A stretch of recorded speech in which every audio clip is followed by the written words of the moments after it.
Hi friends, അപ്പോൾ മീൻ തീറ്റൊക്കെ കൊടുത്തു കഴിഞ്ഞു. അത് കഴിഞ്ഞപ്പോൾ അടുത്ത നമ്മൾ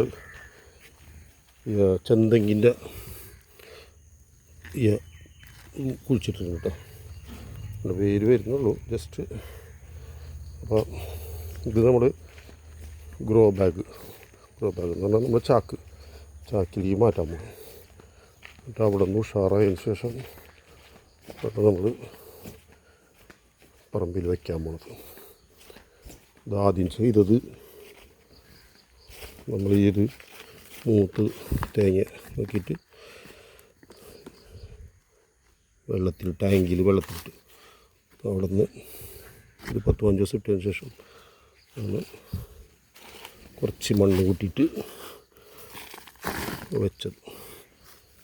അത് കഴിഞ്ഞ് പിന്നെ ഈ ചാക്കിൽ ഇതേപോലെ ഈ ചാക്കിൽ വെച്ചിട്ട് ഓക്കെ അങ്ങനെ ചെയ്യാൻ പോകും.